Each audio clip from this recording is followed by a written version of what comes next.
Hi, Tomas. It's really great to see you as always. You're wearing a warm sweater, but I don't think it's as cold where you are as it is in Chicago, Correct. where I It's am. only in sympathy to you because Chicago is much, much colder than Rome, where I am today, even though the locals here are pretending it's like, minus 14, even though it's like, 50 or something. So it's all relative, right? You must be used to the cold in Chicago by now. I am indeed, but I'm also fascinated. As you know, I spend a lot of time in Italy, and Italians are terrified of the cold. They're Yes. just always with a Yes. scarf. Oh, there's a draft. It's very interesting. So Yeah, exactly. Exactly. Yeah. So it's great to see you, even though I much prefer when we meet in person, but this will do. yes, this will do for now.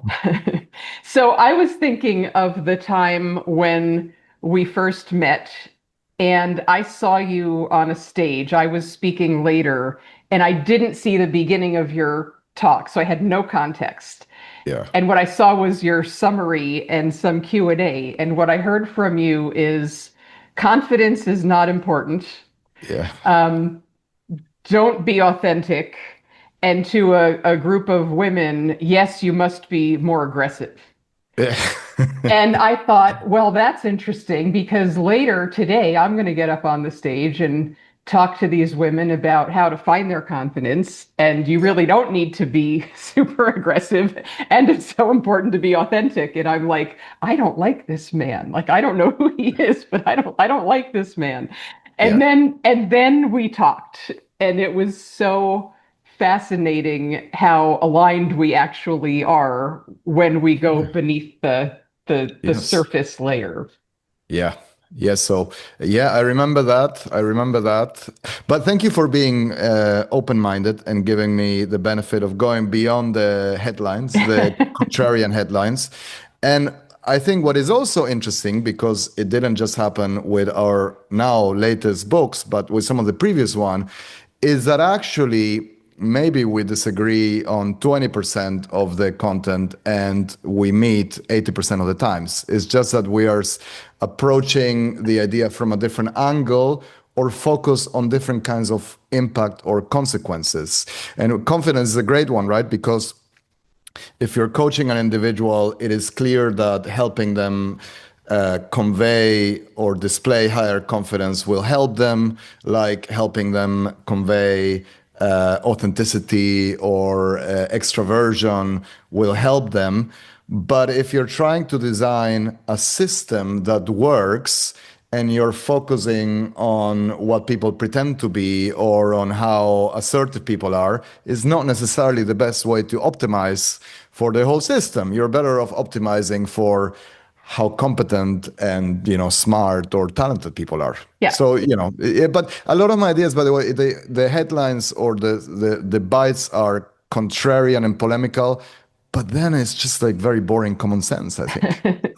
Well, I speaking of confidence, I have your Yeah. first book that I read of yours, Yeah. Why Do So Many Incompetent Men Become Leaders? And this idea of confidence is a big theme in that book of, as Yeah. you say, competence is Yeah. way more important than confidence. Yes. Yes. And I think where we clash here a little bit is that um, if I understand what you're saying, the problem is overconfidence. Yes. Exactly. And so say a little bit about that, and then Yeah. I have a comment. Yeah. So in a way, uh, well, stop me when you disagree. But the thesis it goes like that. Um, the best type or level of confidence anyone can have is one that is actually aligned with your actual abilities and competence. That's what we call self-awareness. And whether you're learning to play the piano or deciding whether you should cross a busy road or deciding to put yourself forward for a difficult engagement or client presentation or a new job, I think it kind of helps to know how good you are, you know um, so then you have the other two possible scenarios. One is when you're underconfident. So when you're actually better than you think you are, Hmm. which can go all the way to like paralyzing anxieties, imposter syndrome. Of course, we know it's not very pleasant, right? But I think there has been like a witch hunt, an historical like persecution of these people. Oh, poor, and especially women. Oh, poor women, you're all so insecure. Don't worry, believe in yourself. Go, girl, lean in. And like the majority of people or women are not really in that category anyhow. And I would even argue that a little bit of self criticism, which I know you have because I read your autobiographical kind of can be quite beneficial because you will over prepare, you will take things seriously, you will come up as modest, you won't come up as kind of deluded and all that. So, historically, we tended to attack or sanction or look down upon people who are better than they think, when in fact, I think that's not very kind of warranted. And then, of course, we have when you're not as good as you think. And that can range from a little bit of overconfidence to unjustifiably pleased with yourself, unaware of your limitations, delusional narcissism, and so forth. And when I describe this, people think, oh my God, that's terrible. Well, actually, sadly, that can be quite helpful. If you go into a job interview thinking that you're a stable genius, you might persuade other people that you are, if you truly believe in it. Hmm. Hmm. And so, but yeah, when I talk, you're right. I conflate high confidence with overconfident because to me, if it's aligned with competence, that's great. And that's, what Right. matters really is your actual talent. Right. So Yeah. any disagreements? It's very subtle. I think it might even Yeah. just be one Yes. of tone, Yeah. which starts with, for the life of me, I cannot imagine feeling overconfident. Right. And And so this and is, and you've had a very successful career, including very different chapters and phases in many different areas because of that, I think. I agree. So my new book, Why Is She Still Here? You actually Yeah. provided a quote for the back of it, Yeah. which I just Yeah. absolutely loved. And what you said was, Patty doesn't just tell you what it's like to be an ambitious woman in a male-dominated corporate world. She makes you feel it. And this is the shorter version of the quote, but what you said in the longer one was surviving in rooms you fought so hard to get into that weren't built for Yeah. you, right? Yeah. And that's the thing when I address a group of women, it's Yeah. like it doesn't matter if your level of confidence matches your level of competence because you walk into a room and nobody wants you there and everybody underestimates you and it Yes. starts to just drain and degrade your self-confidence over time and and women are exhausted, like low Yeah. expectations are horribly exhausting and every morning it's a fight to just develop enough self-confidence to be willing to walk into those rooms again where you're hearing, hi hun, would you get me a coffee, or getting your butt Yes. grabbed or getting Yeah. talked over. And I was somehow very sturdy. I Yeah. just I just kept going back into those rooms. But so again, I think our disagreement here is only one of tone, where if you tell a woman who's suffering, don't worry about confidence, Yeah. I'd like to help prop that woman up and give her some tools to Yeah. walk back Yeah. in the room. Yeah. But yeah, exactly. But also let me take it up a notch or maybe go sideways. Yeah. Surely in a rational, competent, and fair world, we wouldn't be so fixated on how confident Patty or Tomas are. We would actually be able to say, oh, she's good at the job. He doesn't know what he's talking about, right? But there is where the problem starts because we are too inept to work out how inept people are, we focus on, oh my God, I like her style, or Right. she's a power dresser, or he's got charisma, Yeah. and that's really what I'm sort of like fighting against. Like, and by the way, we would solve so many problems, but particularly leadership selection, if we were able to actually understand how talented or competent people are. This gets me into what I want to talk about your current book, Yeah. Which, which by the way, is I was retrieving the quote about you on that book because, I love so. it. And if yeah, you go first and then I'm going to read Okay, it. so don't be yourself Yeah. as the title. Why authenticity is overrated and what to do instead. And the Yeah. thing that really grabbed me about this book, and it relates to exactly what you were saying about projecting confidence, Yeah. which is useful, and may even get you the job, even if you're not competent, if you're Yes. able to project that confidence. But what fascinated me about something you said in your new book is projecting Yeah.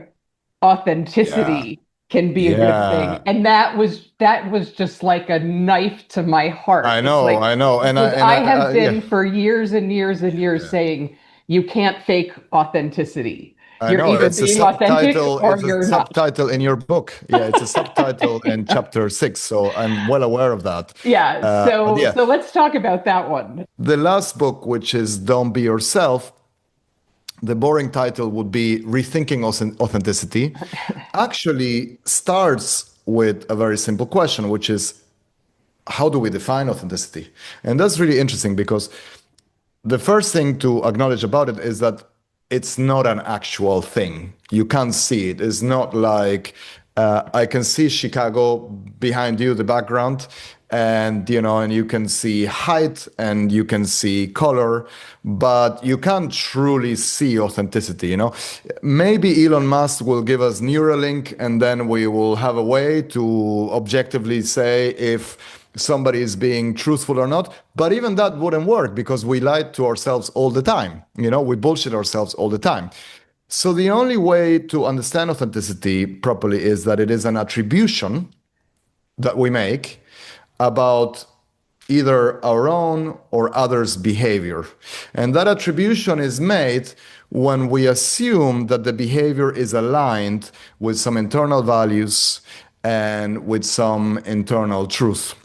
And this element of like pretending to be authentic or faking authenticity is actually very important because there are only two ways of evaluating or really thinking about authenticity. One is how authentic you think you are, and the other is how authentic other people think you are. Even the people that we think of as authentic, they're almost like method actors.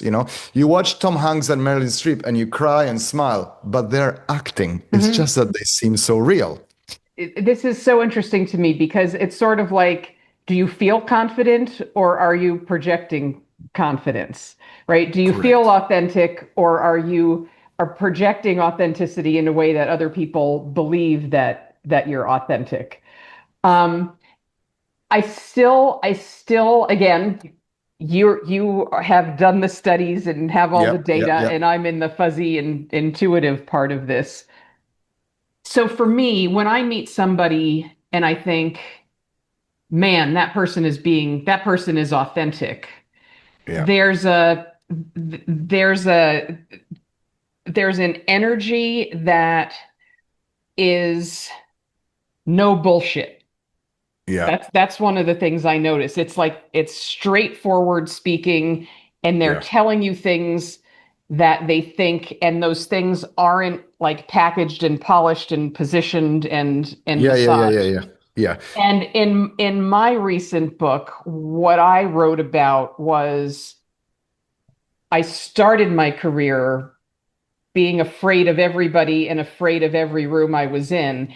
And I yeah. was doing what you were suggesting was I need to project confidence.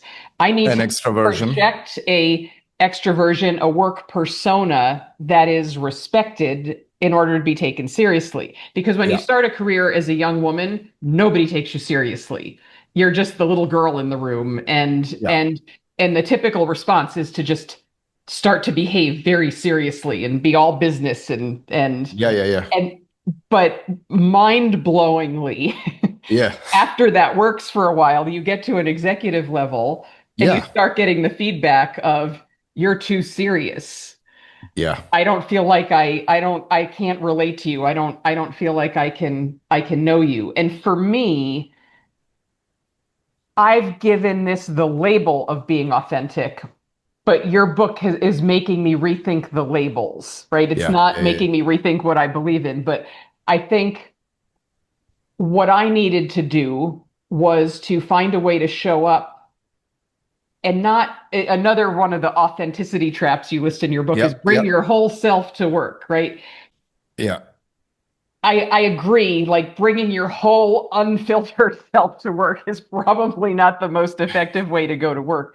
But the big breakthrough in my career was when I was willing to bring not necessarily my whole self to work, but at least some of my humanity, some Yeah. of Yeah. that Yeah. straightforward, no bullshit, real. These are some things you might not know about me that made me seem like more of a person that you could make a connection or have some sort of rapport with Yeah. versus the work robot work Yeah. persona that I carried for so many years. And so I know like you've read my book, you've read that part of my book. How do you cast that journey of mine in your idea of Oh, authenticity yeah. and confidence? By the way, the World Economic Forum is happening right now. And it's quite interesting that 2 years ago, all these leaders were about saving the world. And now it's just so were they authentic before or are they authentic now? Interesting, right? To see. And maybe they changed or maybe you just adjust. But then there's the other dimension, which you noted, which is no bullshit. And it's like, yeah, at the extreme is unfiltered, uncensored, uninhibited. But you're talking about a certain kind of relaxation of external impositions to behave in certain way. And according to that, I think there's no one more authentic today than Elon Musk, right? And so and then actually, if you think that's a good example of how good authenticity is, then I would challenge you on that Right, because, right. clearly, I mean, even if you can get away with it because you are the richest person in the world, probably the first trillionaire in history, and you own your own social media platform, I would argue that there are benefits if you're a leader of like not belittling small people and bullying. But Yeah. that's another thing. Then we get on to you, and I think when I reread your chapter, and even when you were describing your transition from being more inhibited and more constrained and more in emotional labor mode Hmm. because you needed to do certain things to succeed, which by the way helped you succeed, no doubt. It's quite annoying. It's like resourceful, it's like tiring, and it's called emotional labor for a reason Hmm. because and especially in America when you go to certain restaurants or bars, hi, I'm Tomas, I'm your server. How are you today? It's really nice to see you. And you're like, whoa, whoa, whoa, whoa. It's just so fake. Relax. It Right. doesn't happen in Italy and France. Well, in France, they abuse you and it's real. And in Italy, they're happy to see you and it's real, right? But in America, you get that. And so, but what's interesting is that therefore we also give it a bad connotation. It's like, of course, if you overdo it, you pay a price because you're seen as a phony. And Abraham Maslow, the father of positive psychology, actually defined authenticity as zero phoniness, which is a great simple definition, right? It's like the opposite of being a fraud. So if you act like a politician and you tell everybody, oh, it's so nice to see you, you're so wonderful, like you pay a price because you are a fake. But if you're on the Elon Musk side of the spectrum, you better be Elon Musk because otherwise you're going to be unemployed and, in the streets. Now, I think we need to remove the negative connotation. And when I think about you, I actually think about you've evolved as a leader by developing a wider and richer repertoire of behaviors, which isn't inherent or innate to your personality. And there is enormous strength in being a natural introvert who learns to put on this sociability to behave like an extrovert at least for an hour, and then it's like, oh my god, I want to go home and read my book. And whew. By the way, people say Obama is like that, Hmm. that he's actually a very sociable and charismatic, skilled performer, but an introvert.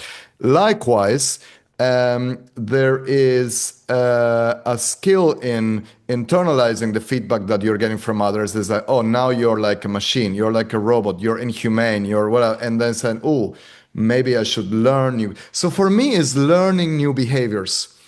And my colleague Erminia Ibarra at London Business Schools basically puts it like that. It's like, why limit yourself to your present and past self if you Hmm. could broaden your future self by learning things? And by the way, I'm a natural extrovert. I had to train myself to shut up and listen, which for you is the easy thing to do because, oh, talk so then you have to train yourself to talk and be assertive. And I have to train myself to be humble and listen. The bad thing is if you just say, this is just who I am, and then you stagnate. So you can see how one of the shortcomings or drawbacks of authenticity, if you just limit yourself to what's easy to you and what's your natural habits. That's why I always say all leaders develop by learning to go against their nature and broadening what they do. And it's the same when you make choices like, I've not done this role before. I don't know how to do the job, but I'm going to learn it. And then you broaden Yeah. it. Yeah. No, And by there's, the way, all of this can happen while you're still remaining true to some fundamental elements of your values and who you are deep down, at least according to you. You shouldn't be a fraud to yourself. The quote that I have from you in my book sums it up. And you say, even, this is your words, even when I worked in a really bad culture or in really bad cultures, I always lived by my don't be an asshole rule. Beautiful. Let's not compromise on that. But if you want to exercise humane leadership, you're going to also know that even if one of your employees sucked in their presentation and they're telling you, how did they do? You're not going to say it was terrible. You're going to say, not so bad, and give them some kindness. And I had a conversation with Kim Scott, the author of Radical Candor, recently, because she also got upset at some point with like why what I was describing was like brutally honest and obnoxious behavior. And actually, she said, if I had given it a correct technical name, I would have talked about kind candor, not yeah. radical candor, because Yeah. that's what she talks about. Oh, fully aligned. But let's agree that sometimes kindness requires you to inhibit your natural reaction and live by the don't be a jerk rule. Yeah. Yeah. Yeah. So I think in my case, it's not so. Yes, I learned new behaviors. I have been Yeah. a voracious student of watching what works and what doesn't work, and then Yeah. figuring out how to model what works. But there's always a deeper filter that, is this something that I can do that feels authentic to me, right? So Yeah. I learned from all kinds of behaviors, and I was told my whole career, you need to be more aggressive. You're not mean enough.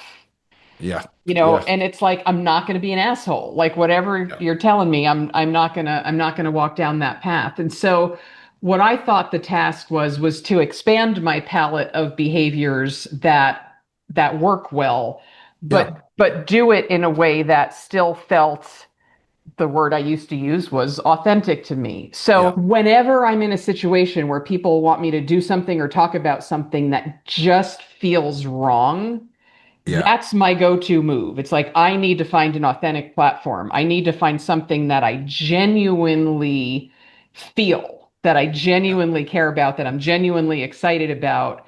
And if I can stand in that place, Yeah. whatever I say, it's going to be better for the world. It's going to be better for the audience, and I'm going to feel more confident. And Yeah. so I agree with the fact that I had Yeah. to learn new behaviors, but I kind of reject the fact that it's all a performance. But yeah, it is. Look, I think there are huge advantages to identifying with your behaviors and feeling that you're behaving in a way that is consistent with your self-concept. Yeah. By the way, Lenin, Hitler, and Mao also acted in those Right. ways, That's right? why this So it conversation is helps so that you're a nice interesting. person. It Right. helps that you're a nice person, you know. So, but what is, I think, for me more interesting is the fluidity of identity, because you're not born knowing who you are or thinking about you in a specific way. You are told when you're little, oh, Patty, you're so smart, you're so hardworking, you're so nice, you're like that. And then that shapes, how you think of yourself. And the nice thing is that even as an adult, we can see how our identity is negotiated with others, because if you listen to others, they will tell you who you are. And that's very important because it runs counter, the mainstream or popular view of authenticity, which is like ignore what people tell you. If you think you're right, you're right, and you're the hero in your own Yeah. mind, and just be you. They will adjust. No, it's like actually, why are shows like The Office so funny and cathartically because they're hyper realistic, right? We've all seen the managers who think they're funny when they're not, and it's cringeworthy, and because this is a sitcom, we laugh. So I think in your example, I'm also thinking that helped you really understand what you are and who you are. And every time you're told, hey, do this and impress that, is like the fact that you feel uncomfortable with that and that you have to bring it down to who you are means that you have conviction about certain things. But maintaining a little bit of flexibility Yeah. and doing things that are outside can also help you say, oh, Right. I thought I can't tango, but actually I'm not bad. you Yeah, know? no, I mean, I really like this kind of broadening my understanding of Yeah, the concept of authenticity, and, maybe conviction is a good word, like finding that alignment with what builds your confidence in a way that you're not performing, like you're feeling correct. confident. But then if you add some performative elements to win the game, as Yeah. long as you're not like bending yourself out of shape in such a painful way to do it, Yes. then I think that works. And maybe we can do the reverse thought experiment, which is, would the 20-year-old you who is starting her career, eager to impress others, or 25, would she have had the true internal confidence to act in that way and say, no, I'm not going to say it? Or would you have been more like, okay, I have to show off and do it, right? Because that's once you are of a certain level of status and success, you're like, screw this. This is the Yeah. system, and you can do it. But when you start, it's much harder, isn't it? No, absolutely. Someone just last night asked me if I would have written this book when I was 30. Yeah. No. No, exactly. So as you said, I needed to figure out who I was, and then I needed to not be afraid of the system anymore. Having earned my credentials, now I can say whatever I want. But that's the journey I describe. It's a Because you it's need to a you need to first know the rules of the game and play within the rules of the game that and win with those rules to actually have a credible reputation for changing them or saying they're wrong, yeah. you know? No, we're in total agreement there. Yeah. So we're running out of time. I just Yeah. want to spend one moment on another Yeah. idea in your book that these are my words, not your words, Yeah. but the problem is like for some authenticity equals unfiltered Yeah. Yeah. and and not worrying at all about what others think. And that can, I mean, that's never what I'm suggesting when I suggest No. Yeah. to be authentic or too much information, right? Bring your Yeah. Yeah. Yes. Too much. like, TMI. TMI. right, Yeah. TMI. I think that is a super important idea. And I think particularly for young people Yeah. today, Yeah. where you do have to understand the rules of the game. And one of the things that's funny when I say you can't fake being authentic. Another Yeah. thing I always say is you have a personal brand. If you don't think you care about brand, you think brand is a marketing thing, whatever. You have a personal brand right now, whether or not you care, whether or not you Exactly. know it, and it's what everyone else says it is, Exactly. And I right? say, the less you care about your reputation, the more other people will care, and not for the good reasons. Right, right. Yeah. So Yeah. again, this is a point where we're Yeah. totally aligned that Yeah. um so for me, use this idea of authenticity that makes you feel confident, that makes you feel Yeah. like you're getting resources, that requires less emotional labor to show up. Yeah. But you don't have to ever bring your whole self to work. Yeah. Don't share too much information. You have to understand your reputation and how others perceive you, or Yeah. you're just going to, as your book says, your authenticity is just going to drive you off a cliff at some point. Yeah, yeah. And so this unfiltered authenticity, and I love the kind of example of inappropriate self-disclosure or oversharing or Yeah. TMI, as Right. the millennials would call it. Because it is true. And even if you mean well, if you're a leader and you start every meeting telling your team how you feel about the elections, climate, abortion, guns, the Middle East, Ukraine, and everything, you're probably going to piss people off unless you're running a cult and people will agree with you with everything you do. But then it's like, you're either going to divide or you're going to be a cult leader. So fundamentally, I think you need to understand that people don't really care that much about who you really are deep down. What they want is to be able to trust you. And they will trust you if you behave in relatively predictable ways and if you're a safe, person or source or stakeholder as opposed to an agent of chaos and stress. Like if you're a boss and you're so transparent that you're excitable and every employee before going to your office you think which version of Patty am I going to find today, it's like 10 out of 10 in authenticity, but 0 out of 10 in leadership. Because, so fundamentally, look, I think all I'm arguing is that it's helpful to understand that at some point, the right to be you ends and your obligation to others begins. And even if you're a nice person, you can have a moody day, grumpy day. Right.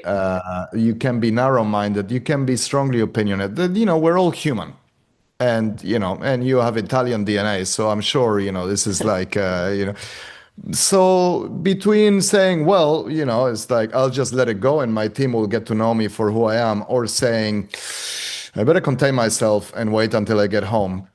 Yeah. I Let your think, partner, dog, and pets, yeah. Yes. which is why I say the bring your whole self to work is so ridiculous. My whole self isn't even welcomed at home. They wish that some parts I take out and that they never come back. And I said the real you is somebody who 4 or 5 people in the world have learned to love or at least tolerate, and not for the entire duration of Thanksgiving Yeah. lunch. Yeah, and I think we may have herein may lie a sequel Yeah. for us, because Yes. I totally agree, totally agree. It's important to be good for other people, to be aware of other people, to read the room, to meet them Yeah. where they are, to not take your bad mood out on them. So I totally agree with all of that. but it's the same thing with confidence. Yes. Particularly, I'm speaking of for women who show up in these rooms where they're not welcome, they're not wanted, they're mistreated. This idea of women are programmed and Yeah. trained to to always to be small and in the background and polite and never ruffle any feathers and just be of service. Yeah. And how do we help get women and others, not just women, who are in that super people pleaser mode to journey to the right point Yeah. of standing up for themselves and being more assertive and Yeah. not Yeah. being so worried about pleasing people. I'd Yeah. love in our next conversation So to yeah, dig so into that a three little things bit. very quickly. One, we need to have a sequel and have a follow-up, and maybe we start with gender. Two, uh, it will be quite helpful for people to understand that just like confidence, you can have too little and it's bad, but you can have too much and it's Right. bad. Same happens with authenticity. Yep. Too little, yeah, but too much is also. But then the gender is so important because, until, not so long ago when people pretended to care more about gender diversity than they do now, or maybe they cared more and now they don't, Or authenticity maybe had, they never cared. yeah, or maybe they They never were cared, but authenticity had been kind of hijacked, maybe even weaponized by a lot of the DNI initiatives. And it's so ironic because there are double standards. Women are not allowed to be themselves in the same way men are. If you're part of the in group, yeah, you can be yourself and tell, any jokes you like and not make an effort and you'll be appreciated. But if you're part of any out group, women are not a minority, they're a majority, but they are part of the out group because they don't have as you have enormous pressure to conform to an archetype or stereotype which tends to be men in the in group. So if you do is the double bind, you talk about it in your book. If you do, you're weak because you don't have what it takes. And if you don't, you're Margaret Thatcher and we either run away or you better run a country. And so, it's hypocritical that we've been trying to make authenticity a tool or a strategy for women when in fact authenticity is a privilege for the elite, is a privilege for those who are in charge. The line power corrupts and absolute power corrupts absolutely means that. What do Harvey Weinstein, Jeffrey Epstein, Bill Cosby, and all these people they became so powerful that they no longer care. Yep. Yep. And then, poor everybody else, right? So, yeah, maybe you should pick up on the gender issue, which is so interesting because before we really persuade people that they can just be themselves, let's create some of the conditions that actually don't punish them when they do or when they try. Yep. Yep. Totally. So let's end it on that note and Yes. let's schedule a sequel. Fantastic. And lovely to see you and to You be too. continued. All right. Thank you. Bye Take bye. care. Ciao, Bye. ciao.